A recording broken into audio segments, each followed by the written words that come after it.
Hello everyone, तपाईलाई हाम्रो च्यानलमा स्वागत छ।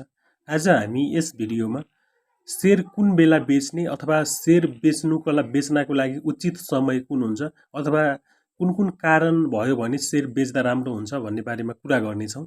यस भिडियोलाई अन्तिम समय हेर्नुहोला। स्टक मार्केट अथवा शेयर बजारबाट पैसा कमाउनको लागि सबैभन्दा महत्त्वपूर्ण कुरा भनेको शेयर कुन बेला खरिद गर्ने भन्ने अथवा शेयर कुन बेला बाइ गर्ने भन्ने हुन्छ। तर तपाईँ यदि सर्ट टर्मको लागि इन्भेस्टमेन्ट गर्दै हुनुहुन्छ अथवा ट्रेडिङ गर्दै हुनुहुन्छ भने त्यसले खासै असर गर्दैन। तर तपाईँ यदि लङ टर्मको लागि अथवा दीर्घकालीनको लागि तपाईँ शेयर किन्दै हुनुहुन्छ भने तपाईले सबैभन्दा महत्त्वपूर्ण कुरा भनेको शेयर कति बेला किन्ने भन्ने हुन्छ र शेयर उचित टाइममा किन्नुभयो भने तपाईले नाफा कमाउन सक्नुहुन्छ।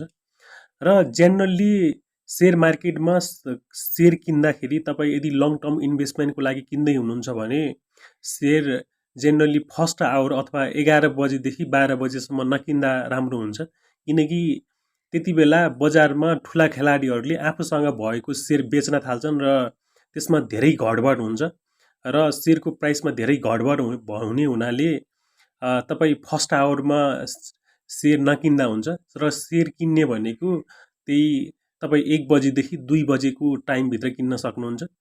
र अब कुरा गरौँ त्योभन्दा पनि महत्त्वपूर्ण कुरा भनेको यदि तपाईँले लङ टर्म इन्भेस्टमेन्टको लागि शेयर किन्दै हुनुहुन्छ भने तपाईँले सबैभन्दा महत्त्वपूर्ण कुरा भनेको तपाईँले कुन समयमा शेयर बेच्ने र कुन कुन कारण आयो भने तपाईँसँग आफूसँग भएको शेयर बेच्ने भन्ने तपाईँले ध्यान दिनुपर्ने हुन्छ।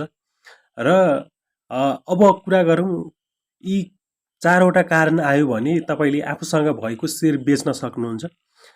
एउटा फर्स्ट कारण भनेको जुन कारण देखेर तपाईले कुनै पनि कम्पनीको शेयर किन्नु भएको थियो त्यो कारण नै नरहेमा।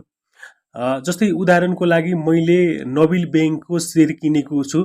नबिल बैंक किनकि नबिल बैंकको राम्रो म्यानेजमेन्ट छ, म्यानेजमेन्ट टिम राम्रो छ र म्यानेजमेन्टले विगतका वर्षहरूमा जालजेल गरेको अथवा फ्रड गरेको हिस्ट्री छैन।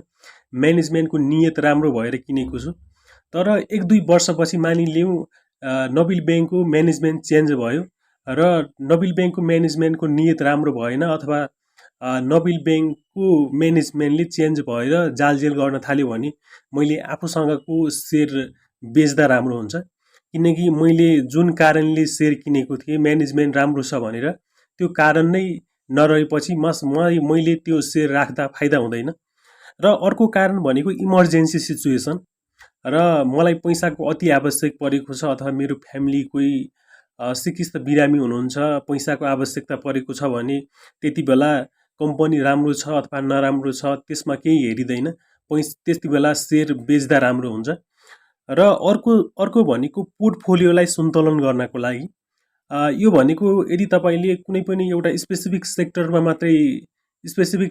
मात्रै शेयर किन्नु भएको छ, जस्तै तपाईले बैंकको मात्रै शेयर किन्नु भएको छ अथवा हाइड्रो पावरको मात्रै शेयर किन्नु भएको छ भने तपाईले आफ्नो पोर्टफोलियोलाई म्यानेजमेन्ट गर्नको लागि तपाईँ अर्को सेक्टरको शेयर किनेर तपाईँ सन्तुलन गर्न सक्नुहुन्छ। र अर्को 4 नम्बर कारण भनेको अन्यत्र लगानी गर्ने राम्रो अवसर मिलेमा र तपाईले शेयर मार्केटमै पनि तपाईले जुन फन्डामेन्टल अथवा फन्डामेन्टल र टेक्निकल एनालाइसिस गरेर कुनै पनि कम्पनीको शेयर किन्नुभयो, तर त्यो भन्दा पनि अर्को कम्पनी राम्रो देखियो र फन्डामेन्टली एकदमै राम्रो देखियो भने तपाईँ त्यसलाई बेचेर अर्को शेयर किन्न सक्नुहुन्छ जुन फन्डामेन्टली राम्रो छ।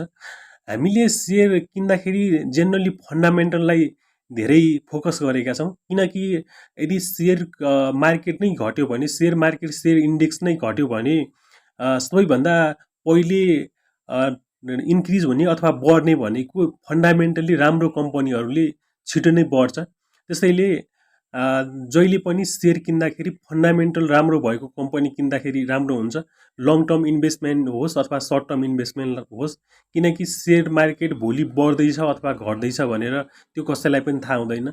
अहिले मार्केटमा यो कम्पनीको शेयरको प्राइस यतिसम्म जान्छ, यसको टार्गेट यति हो भनेर विभिन्न शेयर गुरुहरूले भनिरहेका हुन्छन्। यदि उनीहरूलाई भोलि यो कम्पनीको शेयर यतिसम्म बढ्न सक्छ भनेर थाहा भएको भए त उनीहरूले आफैले किन्थे होला, आफैले प्रफिट कमाउँथे होला, हामीलाई किन सुझाव दिन्थे। त्यसैले कुनै पनि मान्छेले त्यस्तो आफ्नो मनमा त्यस कम्पनीप्रति कुनै पनि लोभ नभएर अरूलाई सल्लाह दिँदैन। त्यसैले त्यस्ताको भर छोड्नुहोस् र कम्पनी फन्डामेन्टली राम्रो भएको कम्पनी छान्नुहोस्। यदि सर्ट टर्ममा तपाईँलाई घाटा भइहाल्यो भने पनि तपाईँले केही समय होल्ड गर्नुभयो भने त फन्डामेन्टल्ली राम्रो कम्पनी फेरि बढ्छ, पक्कै पनि फेरि बढ्छ र तपाईँले किनेको भन्दा पनि बढी बढ्छ र तपाईँ फाइदामा हुनुहुन्छ। त्यसैले जहिले पनि कम्पनीको सेयर किन्दा कम्पनी फन्डामेन्टल चेक गर्नु महत्त्वपूर्ण हुन्छ। तर सर्ट टर्म इन्भेस्टमेन्टको लागि तपाईँ 2-4 दिनको लागि अथवा 1 हप्ता 2 हप्ताको लागि सेयर किन्दै हुनुहुन्छ भने जेनरली फन्डामेन्टल भन्दा टेक्निकल्ली बढी हेरिन्छ।